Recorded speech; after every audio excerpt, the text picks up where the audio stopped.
7 বছর পর প্রধানমন্ত্রী নরেন্দ্র মোদী এই প্রথম জাপান সফরে করলেন। জাপানের রাজধানী টোকিওতে তিনি 28শে আগস্ট বৃহস্পতিবার ল্যান্ডিং করলেন। আর সঙ্গে সঙ্গে আন্তর্জাতিক মিডিয়া সহ ভারতীয় মিডিয়ায় এই খবরটি চর্চা হতে শুরু করলো। তো আজকের এই ভিডিওর মধ্যে জানবো যে প্রধানমন্ত্রীর জাপান সফর কেন এতটা গুরুত্বপূর্ণ, আর এই সফর থেকে ভারত এবং জাপান উভয়ের কাছ থেকে কি কি পেতে চলেছে। তো সম্পূর্ণ ভিডিওটা দেখুন। আজকের এই ভিডিওর মধ্যে পুরো বিষয়টা নিয়ে আমরা আলোচনা করব। তো চলুন শুরু করা যাক আজকের এই ভিডিও।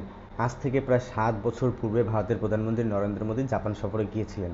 তারপর দীর্ঘ 7 বছর সময় প্রধানমন্ত্রী নরেন্দ্র মোদী জাপান সফরে যাননি, কিন্তু 2025 সালে 28শে আগস্ট বৃহস্পতিবার প্রধানমন্ত্রী জাপানের টোকিওতে ল্যান্ডিং করলেন। কারণ এবার জাপানে হতে চলেছে 15তম অ্যানুয়াল সাবমিট, আর এই সাবমিটে অংশগ্রহণ করবেন বলেন ভারতের প্রধানমন্ত্রী পৌঁছে গেলেন জাপান। আমেরিকা যখন ভারতীয় পণ্যের ওপর 50% শুল্ক লাগু করেছিল, তখন আমেরিকার বন্ধুরাষ্ট্র হওয়া সত্ত্বেও জাপান আমেরিকার নিন্দা করেছিল। কারণ জাপান বলেছিল যে ভারতের ওপর 50% শুল্ক মানে আমেরিকা নিজের পায়ে নিজে কুড়াল মারছে। জাপান আরও বলেছিল এশিয়া মহাদেশে ভারতকে সাইডে রেখে কোনো কাজ করা অসম্ভব। আর এবার প্রধানমন্ত্রী নরেন্দ্র মোদী পৌঁছে গেলেন জাপান। যে মুহূর্তে জাপান প্রধানমন্ত্রী পৌঁছে গেলেন, সেই মুহূর্তে আন্তর্জাতিক রাজনীতিতে এটা এখন ট্রেন্ডিং বিষয়। তো এবার আসবো যে অর্থনীতির কথায়। দেখুন, জাপান সবসময় ভারতের বড় বিনিয়োগকারী দেশগুলির মধ্যে অন্যতম বা একটি। কিছুদিন আগেই প্রধানমন্ত্রী নরেন্দ্র মোদী গুজরাটের আহমেদাবাদ শহরের একটি কার ফ্যাক্টরির ছবি আপলোড করেছিলেন, যেখানে উল্লেখ করেছিলেন বার্ড আই অর্থাৎ পাখির দৃষ্টিতে মেক ইন ইন্ডিয়া, যেখানে তিনি দেখিয়েছিলেন যে প্রায় 1 লক্ষ গাড়ি, মারুতি সুজুকির গাড়ি তৈরি হয়ে আছে কোম্পানিতে, যেগুলি মেক ইন ইন্ডিয়ার অধীনে তৈরি করা হয়েছিল, যেগুলি বিদেশে রপ্তানি করা হবে। অর্থাৎ এর থেকে বোঝা যাচ্ছে যে জাপান ভারতে একটি মোটা অঙ্কের টাকা বিনিয়োগ করে। আমরা সকলেই জানি যে ভারতের যে বুলেট ট্রেনের প্রজেক্টটি চলছে, অর্থাৎ গুজরাট থেকে মুম্বাই পর্যন্ত যে বুলেট ট্রেনের করিডোরটি হতে চলেছে, সেখানে জাপান ভারত সরকারকে বিনা সুদে ভারতকে প্রায় 1 লক্ষ কোটি টাকা ঋণ দিয়েছে। এবং শুধু ঋণ দিয়েছে এমনটা নয়, ভারত সরকারকে জাপান প্রায় 6টি বুলেট ট্রেন ফ্রি দিতে চলেছে। এসব দিক থেকে বোঝা যায় জাপান ভারতের কতটা মিত্র রাষ্ট্র।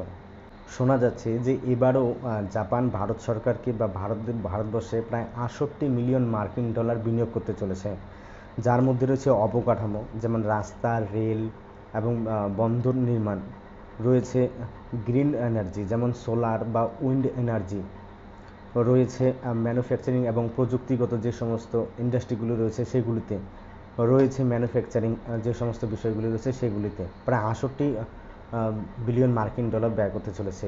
এটাকে যদি আমরা টাকা হিসেব করি, তাহলে কতগুলো শূন্য যে বসবে সেটা আমরা হিসেব করতে পারবো না। তো এবার আসবো প্রতিরক্ষার কথায়। দেখুন, চীন এবং উত্তর কোরিয়া সবসময় জাপানকে টার্গেটে রাখে। পরিস্থিতি এমনই যে কোনো মুহূর্তে চীন বা উত্তর কোরিয়া জাপান আক্রমণ করতে পারে। আর জাপানের সবচেয়ে খারাপ দিক হচ্ছে যে জাপানের নিজস্ব কোনো বাহিনী নেই বা নিজস্ব কোনো আর্ম ফোর্স নেই। আমেরিকার সেনারা জাপানকে নিরাপত্তা দিয়ে রাখে। এমন একটি পরিস্থিতিতে জাপান সবসময় চাইবে যে ভারতের মতো একটি বন্ধু রাষ্ট্র যেন জাপানের সঙ্গে থাকে। কারণ জাপান ভালো করেই জানে যে ভারত যদি সাথে থাকে তাহলে চীন হোক বা উত্তর কোরিয়া জাপান আক্রমণ করার আগে 10 বার ভাববে। আর এই কারণেই জাপান চাইছে ভারতের সঙ্গে যে আন্তর্জাতিক সম্পর্ক সেটা মজবুত করতে। এবার আসবো যে কূটনৈতিক এবং আন্তর্জাতিক দিক নিয়ে। দেখুন, রাশিয়ার তেল কেনার জন্য আমেরিকা ভারতীয় পণ্যের ওপর 50% শুল্ক লাগিয়েছে, আর এই শুল্ক লাগানোটাকে আমেরিকার নিন্দা করেছে জাপান। তো এর থেকে বোঝাই যাচ্ছে যে জাপান কতটা ভারতের মিত্র রাষ্ট্র। একদিকে জাপান যেমন আমেরিকার মিত্র রাষ্ট্র, অপরদিকে জাপান ভারতের অত্যন্ত গুরুত্বপূর্ণ সহযোগী। তাই এতটুকু বলা যায়, মোদির এই জাপান সফর শুধু একটি সাধারণ সফর নয়, এটি জাপান এবং ভারতের মধ্যে যে আন্তর্জাতিক সম্পর্ক রয়েছে সেটিকে যে আরও ত্বরান্বিত করবে এমনটা নয়, তার সঙ্গে চীনকে একটি বার্তা দেওয়া যাবে যে ভারত বা জাপান উভয়ের সঙ্গে রয়েছে। বেশি বেগুরবাড়ি করলে ফল ভুগতে হবে চীনকে। তো এইবার আসবো যে প্রধানমন্ত্রী নরেন্দ্র মোদীর এই জাপান সফরকে কেন্দ্র করে সাধারণ মানুষের কি লাভ। দেখুন, জাপান যদি 68 বিলিয়ন মার্কিন ডলার ভারতে বিনিয়োগ করে, তার ফলে কি হবে? তার ফলে ভারতে কর্মসংস্থানের সৃষ্টি হবে।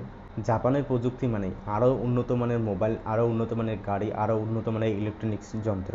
প্রধানমন্ত্রী নরেন্দ্র মোদীর এই জাপান সফরের গুরুত্ব কতটা সেটা হয়তো আজ আমরা বুঝতে পারবো না, কিন্তু ভবিষ্যতে প্রধানমন্ত্রী নরেন্দ্র মোদীর এই সফরের সুফল আমরা অবশ্যই বুঝতে পারবো। তো প্রধানমন্ত্রী নরেন্দ্র মোদীর এই জাপান সফরকে ঘিরে মূলত তিনটি বিষয় সবার সামনে আসছে। এক, ভারত ও জাপানের সম্পর্ক আরও উন্নত হতে চলেছে। নাম্বার 2, ভারতের অর্থনীতিতে আরও নতুন গতি আসতে চলেছে। নাম্বার 3, চীনকে একটি বার্তা দেওয়া। কারণ আমরা সকলেই জানি যে প্রধানমন্ত্রী নরেন্দ্র মোদী জাপান সফরে শেষ করেই তিনি চীন সফরে যাবেন, কারণ চীনে রয়েছে আন্তর্জাতিক এসিও সাবমিট। সেই সাবমিটে প্রধানমন্ত্রী নরেন্দ্র মোদী, রাশিয়ার প্রেসিডেন্ট ভ্লাদিমির পুতিন এবং চীন প্রেসিডেন্ট শি জিনপিং একত্র মিলিত হবেন। সেদিকে আমাদের নজর থাকবে, আমরা সেই বিষয়ে আলাদা ভিডিও করব, আপনারাও নজর রাখবেন আমাদের চ্যানেলে। কিন্তু প্রধানমন্ত্রী নরেন্দ্র মোদী চীন সফরে যাওয়ার আগে জাপান সফরের মধ্য দিয়ে একটি আন্তর্জাতিক মহলে বা চীনকে উদ্দেশ্য করে একটি বার্তা দিতে চাইলেন। তো বন্ধুরা, আপনারা কি মনে করেন প্রধানমন্ত্রী নরেন্দ্র মোদীর এই জাপান সফরের সবচেয়ে বড় দিক কোনটা? অর্থনীতি নাকি প্রতিরক্ষা? কমেন্ট করে অবশ্যই জানাবেন। ভিডিওটি ভালো লাগলে আমাদের চ্যানেলকে অবশ্যই সাবস্ক্রাইব করে রাখবেন। দেখা হচ্ছে আগামী ভিডিওতে, ততক্ষণ পর্যন্ত আপনাদেরকে জানাই জয় হিন্দ।